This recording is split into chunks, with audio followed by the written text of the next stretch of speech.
Movie की शुरुआत में हमें एक माउंटेन के ऊपर एक छोटा सा विलेज दिखाया जाता है। इस विलेज की रखवाली वहाँ के बड़े डॉग्स करते थे। उस विलेज के सिप्स दिन भर वूल बनाते थे और गाना गाते थे। यही इनकी लाइफ थी। पर एक कहावत है कि जहाँ सिप्स होते हैं वहाँ भेड़िए भी जरूर होते हैं। एक रात लिनक्स नाम के भेड़िए और उसकी गैंग ने उस विलेज पे हमला किया। वहाँ के रहने वाले सारे सिप्स अपनी जान बचाने के लिए इधर उधर भागने लगते हैं। पर उस विलेज की रखवाली करने के लिए वहाँ खम्पा नाम का एक डॉग मौजूद था, जिसके मिस्टी पाउच से आग निकलते थे। ये पावर उसके अंदर से आती थी। खम्पा लिनक्स और उसकी गैंग से बहादुरी के साथ लड़ता है और उन्हें वहाँ से भगाने में सफल भी रहता है। उन भेड़ियों के हमले के बाद खम्पा ने एक आर्मी बनाई और अपने बेटे बॉडी को ट्रेनिंग देने लगा ताकि वो आगे चलकर इस विलेज की रखवाली कर सके। पर बॉडी को कोई चीज़ पसंद थी तो वो थी म्यूजिक। इसे देखते हुए खम्पा ने वहाँ के सारे म्यूजिक की चीज़ों को हमेशा के लिए एक रूम में बंद कर दिया ताकि उनका फोकस सिर्फ ट्रेनिंग पर हो। बॉडी अब बड़ा हो चुका था। वो अपने डैड खम्पा के साथ उन सिप्स की आर्मी की ट्रेनिंग में उनकी मदद करता था। वो उन सिप की कॉस्ट्यूम को अरेंज करने में और उन्हें पहनने में उनकी मदद करता था। खम्पा बॉडी को उसके पाउच से फायर निकालने की ट्रेनिंग देता था, पर बॉडी कभी उस पर फोकस ही नहीं कर पाता था। एक दिन बॉडी वहीं विलेज के पास ही खेल रहा था, तभी वहाँ से एक प्लेन गुजरती है और उसमें से कुछ सामान नीचे गिर जाता है। उन सामान में एक रेडियो भी था। बॉडी उसे चलाकर देखता है। उसमें कई तरह के म्यूजिक बज रहे थे। उसमें उसने पहली बार रॉक म्यूजिक सुनी और उसे सुनते ही वो उसे इतना पसंद आया कि वो अपने सपनों की दुनिया में कहीं खो सा गया। बॉडी रेडियो पे एक बहुत ही मशहूर रॉक म्यूजिशियन एंगस स्कैटरगुड का इंटरव्यू सुनता है। उसमें वो बता रहा था कि कैसे उसने अपनी म्यूजिक की शुरुआत की। वो जब पहली बार शहर आया था तो उसे कोई जानता भी नहीं था, पर उसका कभी ना हारने वाली जीत के कारण आज वो इतना बड़ा सिंगर बन पाया। एंगस अपने सुनने वाले को एक संदेश देता है कि चाहे कोई कुछ भी कहे, तुम अपने ड्रीम्स को पूरा होने से पहले हार बिल्कुल मत मान लेना। एंगस को सुनने के बाद बॉडी में काफ़ी हिम्मत आ गई कि वो भी अब अपने म्यूजिशियन बनने के ड्रीम को जरूर पूरा करेगा, चाहे कोई कुछ भी कहे। वो छुपकर उस बंद पड़े रूम से अपना गिटार निकाल लेता है और फिर सारा दिन उसका प्रैक्टिस करने लगता है। वो जाकर अपने डैड को भी बताता है कि वो शहर जाकर एक म्यूजिशियन बनना चाहता है। उसके डैड उसे रोकने की बहुत कोशिश करते हैं, पर बॉडी अब किसी की भी सुनने वाला नहीं था। खम्पा को अपने बेटे बॉडी के सर से म्यूजिक का भूत उतारने का एक आइडिया आता है। वो कुछ सिप्स के साथ भेड़िए का कॉस्ट्यूम पहनकर एक रात बॉडी को डराने के लिए उस पर हमला करता है। बॉडी सच में बहुत ज़्यादा डर जाता है। वो पूरे विलेज में भाग भाग कर सबको बताने लगता है कि भेड़ियों ने उन पर हमला कर दिया है। सारे विलेज में चारों तरफ भगदड़ मच जाती है। बॉडी के कारण वहाँ की कुछ जगह पे आग भी लग जाती है। खम्पा का बॉडी को डराने का प्लान पूरे विलेज पे भारी पड़ा। खम्पा उदास होकर बैठा था, तभी उसके पास वहाँ का एक बूढ़ा सिप आता है और उसे समझाता है कि बॉडी जो करना चाहता है उसे करने दो। तुम जितनी भी कोशिश कर लो, बॉडी कभी तुम्हारे जैसा नहीं बन सकता। उसे म्यूजिक में इंटरेस्ट है तो उसे ये करने दो, सबकी इसी में भलाई है। अगले दिन खम्पा बॉडी को शहर जाने के लिए बस की एक टिकट देता है और कहता है कि जो तुम करना चाहते हो पूरी ईमानदारी के साथ करना। बॉडी सबको बाय बोलकर शहर जाने के लिए निकल जाता है। वो भेड़िए अब भी उस विलेज पर हमेशा से नज़र बनाकर रखे हुए थे। जैसे ही वो बॉडी को विलेज से बाहर जाते हुए देखते हैं, वो अपने हेड लिनक्स को बताते हैं कि खम्पा का बेटा बॉडी शहर की तरफ अकेला जा रहा है। लिनक्स उन्हें किसी तरह भी बॉडी को किडनैप करने को कहता है। बॉडी एक बस लेकर वहाँ से आगे बढ़ जाता है। बस उसे शहर तक पहुँचा देती है। वो उस पार्क में जाना चाहता था जहाँ एंगस स्कैटरगुड ने अपनी म्यूजिक की शुरुआत की थी। वो दोनों भेड़ियों से पकड़ने के लिए उसके पीछे पीछे शहर में आ चुके थे, पर उन दोनों से कभी भी कोई काम ढंग से नहीं होता था। वो बॉडी को पकड़ने में नाकाम रहते हैं। बॉडी किसी तरह से सबसे पूछता है। वो उस पार्क में पहुंचता है। वहाँ बहुत से बैंड ग्रुप अलग अलग जमा होकर लोगों को अपना परफॉर्मेंस दिखा रहे थे। उसे एक बैंड दिखाई देता है जहाँ 2 ही लोग थे। वो उनके पास जाता है और उनसे कहता है कि क्या वो उनके बैंड में गिटार प्लेयर बन सकता है। तभी उस बैंड का एक और मेंबर ट्रे वहाँ आता है और वो बॉडी का मजाक उड़ाने के लिए उसके साथ सबके सामने एक फेस ऑफ करने को कहता है। बॉडी भी मान जाता है और वो दोनों एक एक करके अपना परफॉर्मेंस सबको दिखाने लगते हैं। बॉडी अपने साथ लाए हुए गिटार से बजा रहा होता है, जो उतनी अच्छी साउंड नहीं कर रही थी।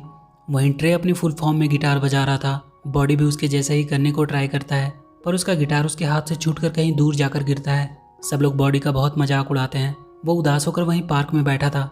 उसके पास वही दोनों बैंड वाले आते हैं। वो उसे अपना नाम डार्मा और गर्मर बताते हैं। वो उससे ट्रे के बिहेवियर के लिए सॉरी कहते हैं। बॉडी उनसे कहता है कि वो यहाँ शहर में एंगस स्कैटरगुड से म्यूजिक सीखने आया है। तभी ट्रे वहाँ आता है और कहता है कि तुम्हें जितनी जल्दी हो सके एंगस के घर जाना चाहिए।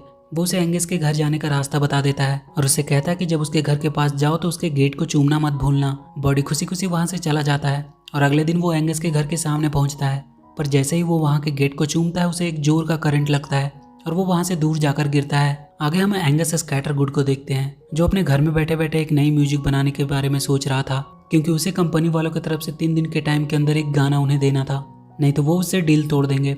इसलिए एंगस थोड़ा परेशान भी था क्योंकि उसे कोई गाना सूझ नहीं रहा था। इधर बॉडी किसी तरह से जुगाड़ लगाकर उसके घर के अंदर चला जाता है। तभी वहां लगे एक और ट्रैप में वो फंस जाता है। एंगस देखता है कि कोई लगातार बेल डोर बजा रहा है। वो कैमरे में देखता है कि एक डॉग है जो उससे मिलने की जिद कर रहा है, पर एंगस किसी से भी मिलना नहीं चाहता था।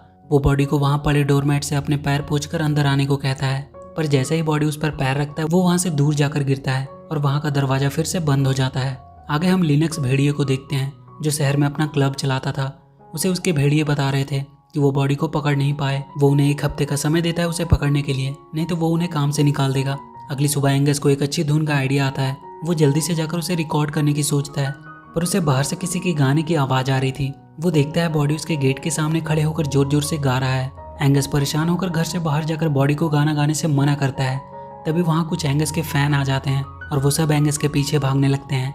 एंगस भी उनसे बचने के लिए उनके आगे भागने लगता है। बॉडी भी उसके साथ ही था। वो सब भागते भागते शहर में आ जाते हैं। बॉडी एंगस को एक कचरे के डब्बे में छुपाकर उनसे उसका पीछा छुड़वाता है। वो दोनों अब शहर में थे। एंगस को वापस घर जाने के लिए उसके पास पैसे भी नहीं थे। बॉडी कहता है कि वो उसके लिए पैसे का इंतजाम करेगा और वो अपना गिटार लेकर रोड के किनारे बजाने लगता है ताकि आते जाते लोगों से वो कुछ पैसे इकट्ठा कर सके। बॉडी की तलाश करते हुए वो भेड़िए वहां आ चुके थे। इस बार वो बॉडी को पकड़ने में कोई गलती नहीं करना चाहते थे। इस बार वो अपने साथ एक वैक्यूम पंप लाए थे उसे पकड़ने के लिए।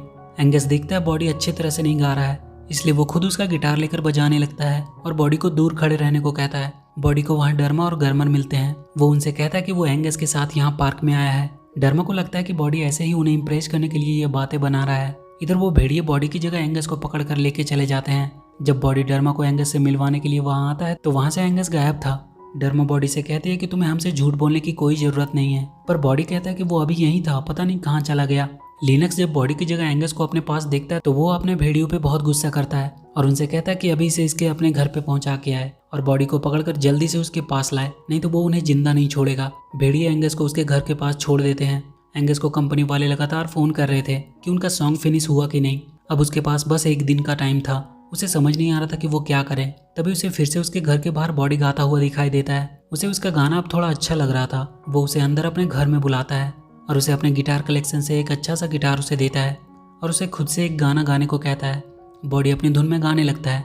एंगस उसे रोक कर कहता है कि ऐसे नहीं, तुम ऐसा गाना गाओ जो लोगों को अच्छा महसूस करवाए। तुम्हारे अंदर से वो चीज़ बाहर आनी चाहिए। एंगस कहता है तुम उन चीज़ों को याद करो जो तुम्हें सबसे ज़्यादा पसंद हो। बॉडी को अपना विलेज स्नो माउंटेन की याद आती है और वो अपने गाने का टाइटल ग्लोरियस रखता है। एंगस को ये पसंद आया और वो दोनों मिलकर वहीं एक नया गाना बनाने लगते हैं और बहुत जल्द दोनों मिलकर एक अच्छा सा सॉन्ग बनाते हैं। एंगस बॉडी का वो सॉन्ग रिकॉर्ड करने लगता है। बॉडी पहली बार उस गिटार को बजा रहा था और वो उसमें पूरी तरह से डूब गया था। बजाते बजाते बॉडी के पास एक ब्लू कलर की फायर निकलती है जिसे देखकर एंगस काफ़ी ज़्यादा सरप्राइज होता है। एंगस उसकी बहुत तारीफ करता है और कहता है कि हमारा गाना कंप्लीट हुआ। वो बॉडी को बाद में मिलने का बोलकर वहाँ से उसे बाहर भेज देता है। बॉडी खुशी के मारे भागता हुआ अपने बैंड वालों के पास आता है और उनसे कहता है कि आज उसने एंगस स्कैटरगुड के साथ एक सॉन्ग रिकॉर्ड किया और वो बहुत जल्द लॉन्च होने वाली है। सब समझ रहे थे कि बॉडी हमेशा की तरह फेंक रहा है। तभी वो लोग रेडियो में सुनते हैं कि एंगस अपने न्यू सॉन्ग ग्लोरियस की लॉन्चिंग अनाउंस कर रहा है। वो उस गाने का सारा क्रेडिट खुद ही ले लेता है और बॉडी के बारे में एक शब्द भी नहीं कहता। बॉडी बहुत उदास हो जाता है। सब लोग भी उस पर हंसकर चले जाते हैं। डर्मा और गर्मर उसे थोड़ी हिम्मत देते हैं कि उदास मत हो, एक दिन तुम जरूर एंगस के साथ गाओगे। एंगस भी बैठा बैठा सोच रहा था कि शायद उसने बॉडी को क्रेडिट ना देकर उसके साथ बहुत गलत किया, इसलिए वो अपना ट्रक निकालकर उससे मिलने चला जाता है। बॉडी वहीं पार्क में बैठा था। तभी वो भेड़िए का ग्रुप उसे पकड़ने के लिए वहां आते हैं और उसे बेहोशी का इंजेक्शन देकर पकड़ लेते हैं। बॉडी की जब आँख खुलती है तो वो रस्सियों से बंधा हुआ था। लिनक्स उससे पूछ रहा था कि तुम्हारे विलेज में कितने डॉग की आर्मी है। बॉडी गलती से उसे बता देता है कि उनके पास बहुत सी शिप आर्मी है। तब लिनक्स को पता चलता है कि उन बड़े से दिखने वाले डॉग के कॉस्ट्यूम में खाम्पा ने शिप्स की आर्मी बनाई है। वो खुश होकर हंसने लगता है और वहाँ से उसके विलेज पे हमला करने के लिए निकल जाता है। डर्मा और गर्मर बॉडी को ढूंढते हुए वहाँ पहुँचते हैं। उन्हें वहाँ बॉडी का गिटार मिलता है जिसपे कुछ इंजेक्शन लगे हुए थे। वो समझ जाते हैं कि बॉडी को किसी ने किडनैप किया है। तभी उनके पास एंगस आता है और बॉडी के बारे में पूछता है। एंगस को अपने सामने देखकर उनको अपनी आंखों पर विश्वास नहीं हो रहा था। एंगस वहाँ इंजेक्शन पे लगे लिनक्स के लोगों को देखकर समझ जाता है कि उसी ने बॉडी को किडनैप करवाया है। वो उन दोनों को लेकर बॉडी की खोज में निकल जाता है। बॉडी तब तक किसी तरह से वहाँ से बाहर निकलता है और शहर में भाग रहा होता है। तभी एंगस आकर उसे अपने ट्रक में बैठने को कहता है। वो उनसे कहता है कि अभी उन्हें उसके विलेज को बचाने के लिए जाना होगा। एंगस अपना ट्रक उसके विलेज की तरफ मोड़ देता है। एंगस बॉडी को अपना एक गिटार गिफ्ट देता है। भेड़िया अब विलेज में पहुंच चुके थे। लिनक्स खंपा को पकड़ लेता है और बहुत जल्द उसकी गैंग सारे शिप को भी पकड़कर बांध देते हैं। वो उन शिप्स को ग्रिल करने वाला था, तभी वहाँ बॉडी आता है। सारे भेड़िए उसे पकड़ने के लिए जाते हैं। बॉडी उन्हें अपने पीछे पूरे विलेज में भगाता है। खांपा भी किसी तरह से अपने आप को छुड़ाता है और बॉडी की मदद करने के लिए उसके पीछे जाता है। बॉडी भागते भागते एक रोप के सहारे पहाड़ से लटक जाता है। खांपा को उसके फायर पाउच को यूज करने से पहले ही लिनक्स उसे फिर से पकड़ लेता है। वो अपने भेड़ियों से बॉडी की रस्सी को काट देने को कहता है। तभी बॉडी अपना गिटार बजाना शुरू करता है। उसके पाँव से वही ब्लू रोशनी निकलती है जिससे सब वहाँ हवा में फ्लोट होने लगते हैं और कुछ देर बाद सब वैसे ही जमीन पे आ जाते हैं। खांपा लिनक्स को अपने फायर पावर से वहाँ से बहुत दूर फेंक देता है। खांपा बॉडी को गले लगा लेता है। सारे विलेज के लोग बॉडी को वापस से देखकर काफी खुश थे। आगे हम बॉडी को अपनी बैंड के साथ एक परफॉर्मेंस करते हुए देखते हैं। एंगस भी उनके साथ ही होता है। सारे भेड़िए भी अब बदल चुके थे और वो सब मिलकर उनके परफॉर्मेंस को एंजॉय कर रहे थे। तो यही थी इस पूरी मूवी की कहानी। वीडियो अगर अच्छी लगी हो तो please do like and share the video and please subscribe to my channel and press that bell icon.